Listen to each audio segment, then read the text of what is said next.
Our seventh tradition states that every AA group ought to be fully self-supporting, declining outside contributions. We will now pass the basket. This is a weekly literature 4-step meeting. Our format is as follows. The speaker is asked to talk for no longer than 30 minutes. He or she spends 15 minutes on qualifying themselves and the other 15 minutes on either a composition from the big book or the step for the week. I just lost my 5.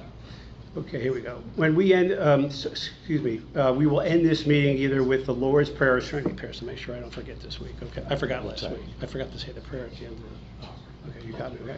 Lord's Prayer? What's that? Or Serenity Prayer? Doesn't matter. Which one do you want to do? I'll do the Lord's Prayer. Okay. All right, gotcha. All right. You can find our past weekly meetings on our YouTube page called Stay Alive Literature and Step Group Meeting. You can also find information about our upcoming meetings and other great stuff on the Doylestown Recovery Group Facebook page. Do not forget to smash the like button, subscribe, and share. This brings us to the speaker portion of the meeting on this day of Monday, June 30th in Doylestown Pay at the Monday night 6 p.m. Stay Alive Literature and Step Group meeting at St. Paul's Lutheran Church. Tonight's speaker is Michael, and he will be sharing his experience and speaking on Step 10. Let's give a warm welcome to Michael. Thank you. Okay, I need that. Okay, so my name's Michael, and I'm an alcoholic. Hey, Michael. Yeah, I haven't spoken like this in about 20 years.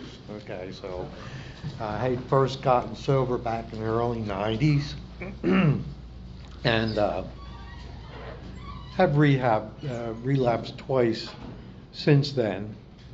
And the main reason is because I thought I could drink like a normal person. And, alcoholics can't do that. But anyway, I had to go way back. And I really had to reach back in time because it's because of how old I am. And first of all, I came from a great family. My parents were together for 62 years. My mother's still alive. She's around the corner in a nursing home. She's 95. We were middle class. My dad had a business in South Philly, and he was solid as a rock. He was orphaned, and he immigrated to this country. But so he was very reserved in every respect. He's very quiet. That quiet, strong sense he had about him. So I was the third child, and the youngest. For 11 years, I was the youngest and the only male. And the bad thing about that is I was a spoiled brat. I got everything I wanted. My father we didn't have a lot of money, but he had a cash business, so he always had $1 in his pocket, which was really good and bad. But even from an early age, even like when I was really young and stuff, my parents were very religious. I went to church, every week until I was like probably 16 or something like that. Then, I never really believed that much in it, but, I went because I was told to go. So, I had a really, really good childhood. But I think being the youngest and the only male child really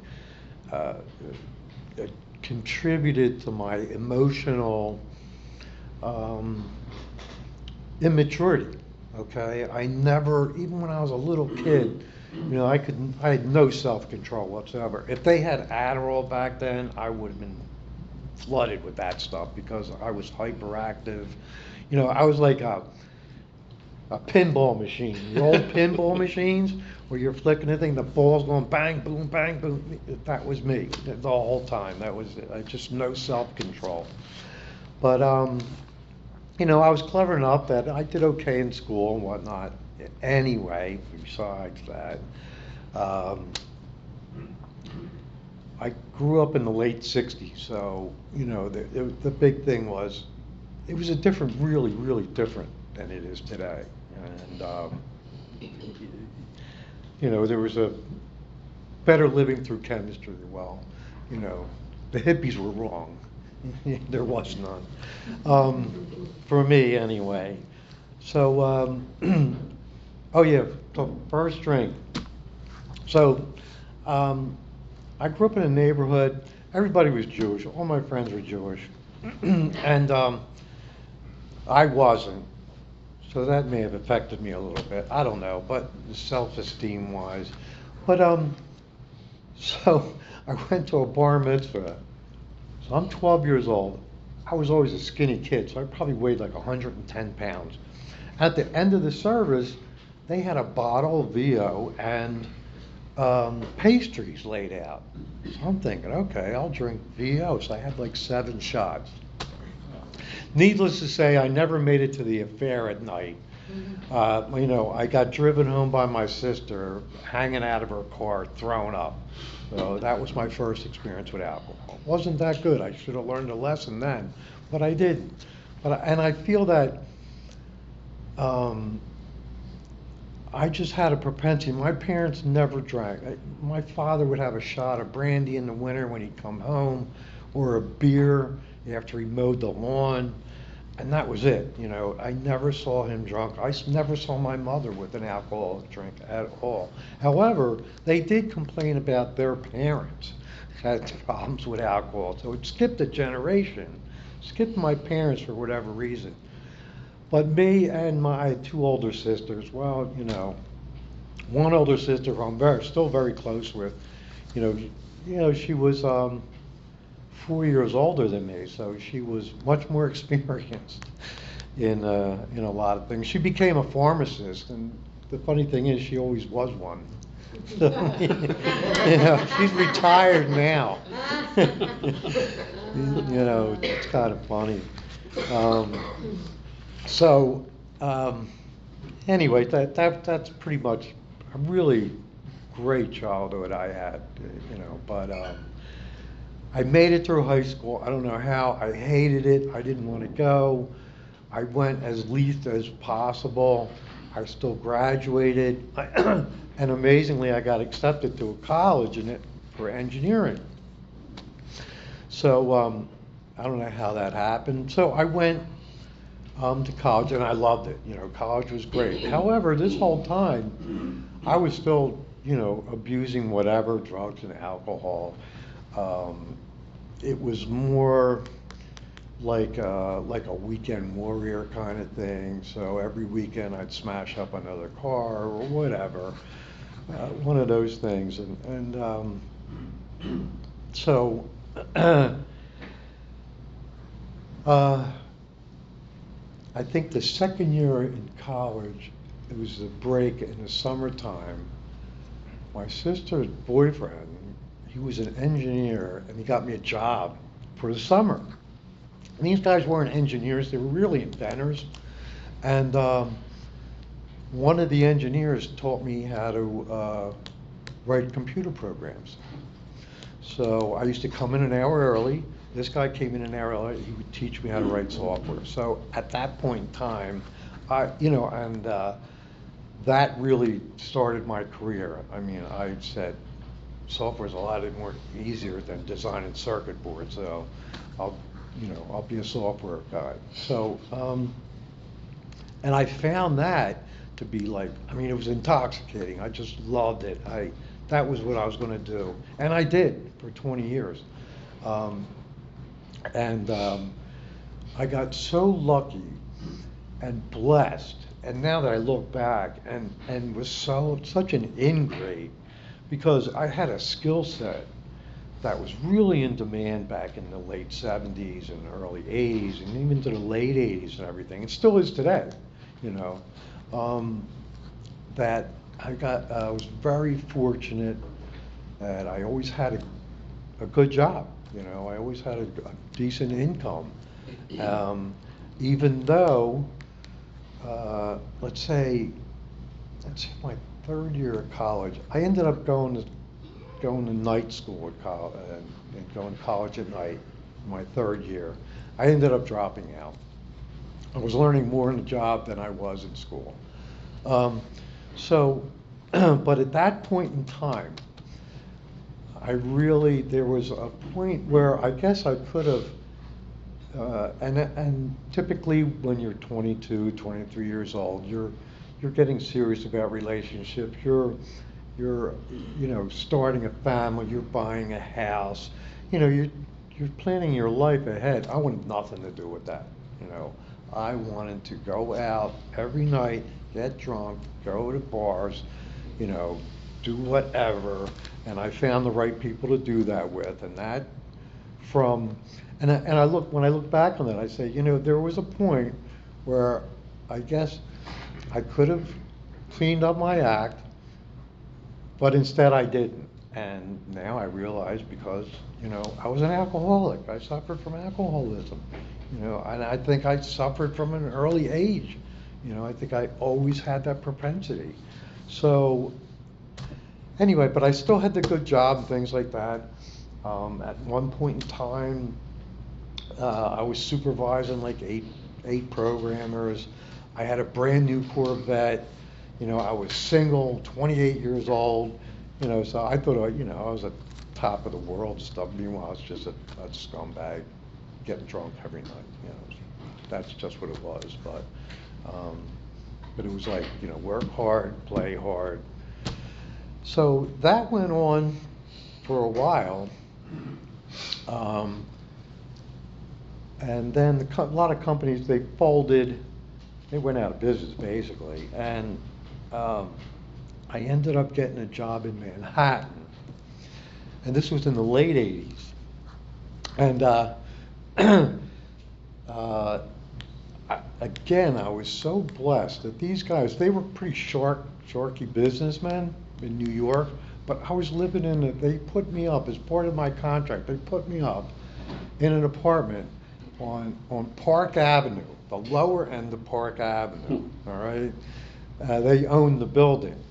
And, it's like, oh my God, I can't believe it, where I'm living and everything. And meanwhile, at that point in time, that's when I learned how to freebase alcohol. And that was really a horrible, horrible thing. I basically, when my contract was up, I left that place. I drove from Manhattan to North Philadelphia, and that's where I stayed for about a year and a half at Fifth and Dolphin in a burnt down house, half burnt down house with, we stole the electric from the pole. There was no running water. And the wildest thing, my alcoholic mind thought, wow, I am free. I can do whatever I want, whatever I want, who cares where I'm at? And I didn't need to live that way. My parents would have taken me in, at any point in time. They had a beautiful house. But I wanted nothing to do with that. And I basically became a thief. And that's how I supported myself, and eventually, about a year and a half, I lasted a year and a half. I was withering away to nothing morally. I had no moral. I had nothing going for me. My body was drained.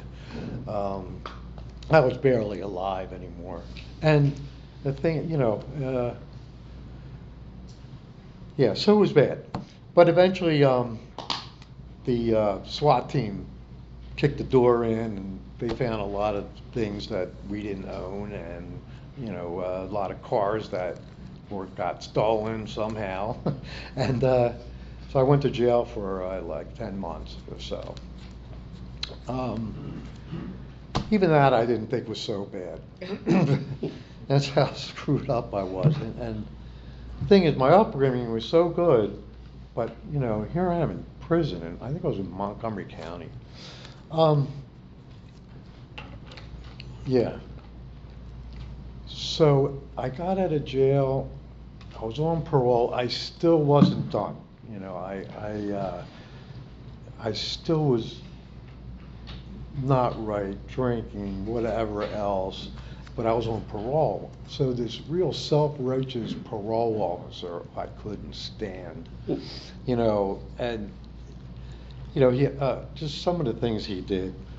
But what he did, I gave him a hot urine one time, and he goes, you got to go to a program. So I actually was working at a tool rental place at the time. And so I went, and I think it was a living grid. And I went to an after, in the evening IOP, like 3 days a week. And I was probably about 35 years old at this point in time. And something just clicked. I had something, I guess I had enough where I became a sponge on AA, and so I finished that program. I started going to meetings, and it took me, I went to a bunch of different places, I would try different meetings. I really liked AA. I went to NA also. I have nothing against that, but I just found so much more strength in AA. The people were just so much stronger. They were older. I was older. But however, I did get to one NA meeting in Abington Hospital on Friday nights. And the funny thing is, it was like we all knew each other. We were the same age. We went to the same high school or whatever. And that was really good. We would go out, for dinner afterward, after the meeting. And it was really a good group of people. However, I still, Saturday nights, I was down in the city with AA, and there were two people I met that really had a big impact. One guy, Robert, another guy, Albert. So, and so I kind of adopted them as my sponsors, both of them. So, I needed both at that point in time. And I was determined to stay sober too, because I really finally, I started to learn how to live sober.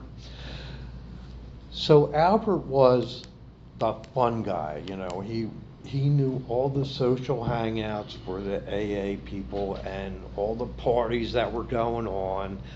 And so he was the fun guy. It was like good cop, bad cop. Robert was the bad cop. And I used to go down, and he was very sober, somber guy, and I did step work with him at his kitchen table in a house in South Philly every Sunday night, or Sunday afternoon, Sunday night. And that worked really, really well. He pointed out, I guess he really taught me how to, what my defects were and how to address them, how to make amends. I did a 4-step. Back in the late 80s, I went to Father Martin's Ashley, a beautiful rehab. I only went to one rehab. Lasted about 30 days. That's it. I didn't pay it. I didn't have any group behind me. But so, if rehabs worked, I would have been sober, when I was 30 years old. But they didn't. So anyway, I ended up. So I did that for about 1.5 years. And actually, there was a club back then called Higher Power, Club HP. It was like right below the Ben Franklin Bridge down in Center City. And I actually met my wife there. She had 4 years sober. And she was divorced. She had a couple kids and stuff like that. But, we ended up having a relationship. So I still went down to South Philly, Center City for about 1.5 years. But until Albert passed away. So back then in the early 90s, he had HIV. And I guess that's why he was the fun guy. He wanted to live his life because he knew he wasn't going to live that long. They didn't have the drugs they have today, so it was pretty much a death sentence back then. And after that, I ended up buying a house. We became like the party house. We had an in-ground pool, so all the guys used to come over, and it was like the NA house, I guess we'd call it. And it was really good for a while. And that lasted probably about 15 years. So I finally learned how to live sober. I was a productive member of society. I prayed again. I actually started going to church and whatnot again, even though that wasn't a big deal, but somehow it helped. Um, I was reaping the rewards of AA in beyond my wildest dreams. And I never asked for it. It just came. It just happened. And it was probably the best years of my life back then. So it was really good.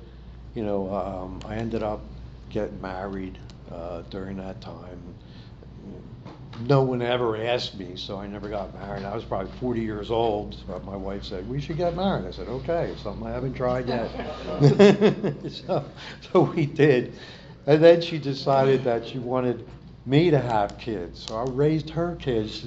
She wanted me to have kids. And back then, it was in vitro fertilization because she had her tubes tied, if anybody knows what that is. So, and it was pretty cutting edge back, 26, 27 years ago. And anyway, ended up having twin girls. And that was probably the hardest thing I've ever done in my life. Did that. I got back into engineering. They hired me. I was writing software again. They really liked me. I came in on a contract. They hired me full time. Life was grand, and it was beautiful. And then it got even better, more rewards. We were doing a lot of. So the type of software I was writing was for weapon systems on aircrafts. So if it launched a missile or shot a machine gun from a helicopter, things like that, that's what I did. And it was really a cool job, it was really neat. So the company was going out of bit. They got bought by someone, but the guys in the Air Force came to me and my buddy and said, listen, you guys want to support this system? So it was an air-to-air missile system, which I had actually wrote code in that thing. And I was just a computer programmer. I didn't know nothing about business. So started a business on with credit cards and whatnot and things like that, and got a contract, and it really, I thought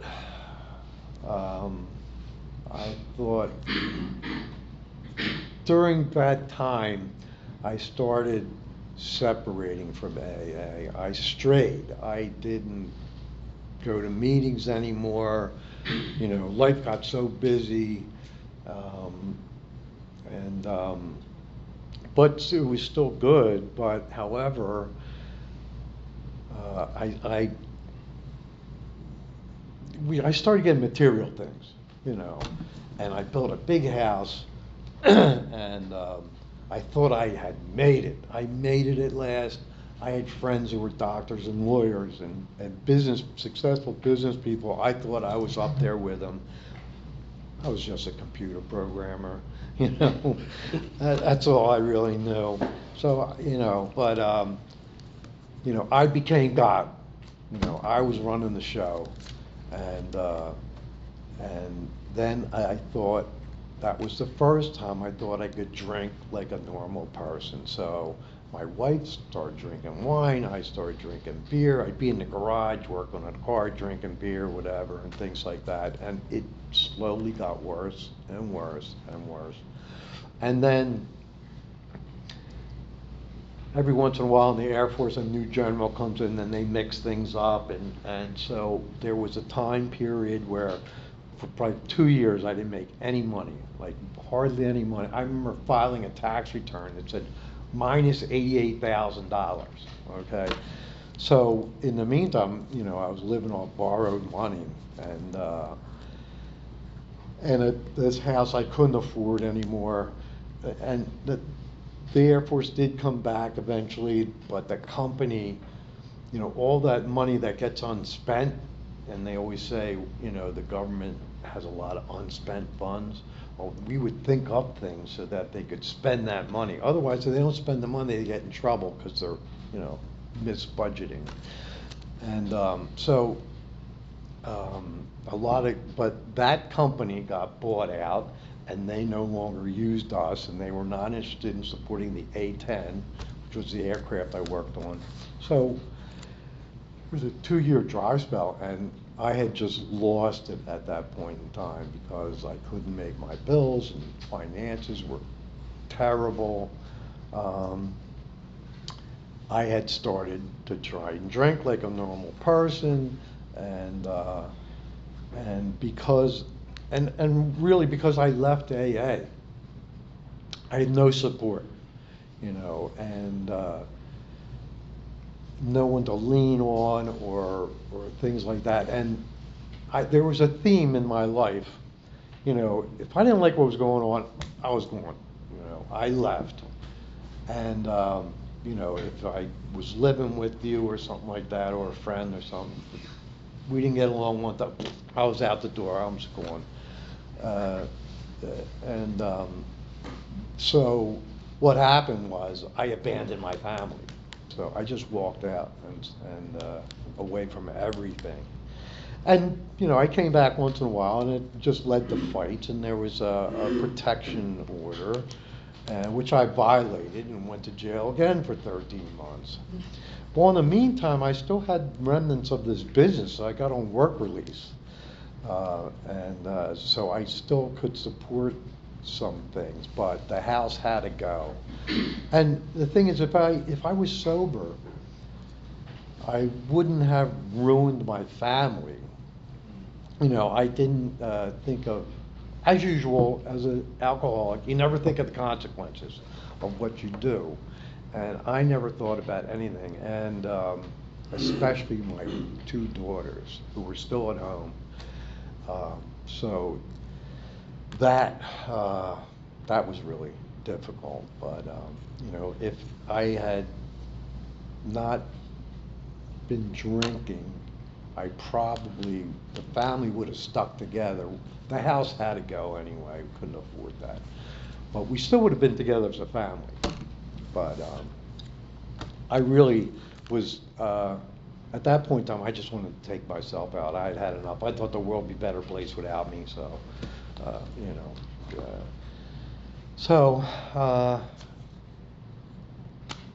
That was the first time I went out.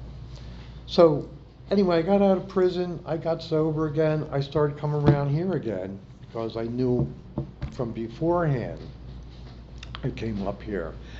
And she was my ex-wife now. She moved back in with me, and the kids moved back there, and one daughter always with me. And things got really good again. So, weird thing is, my in-law, my mother-in-law, she decides she wants to take the kids on a European vacation. Oh, that's great, you know, I'm sober now. But my wife goes, you know what, while we're on vacation, you can drink. Oh boy, all right, I got permission, you know.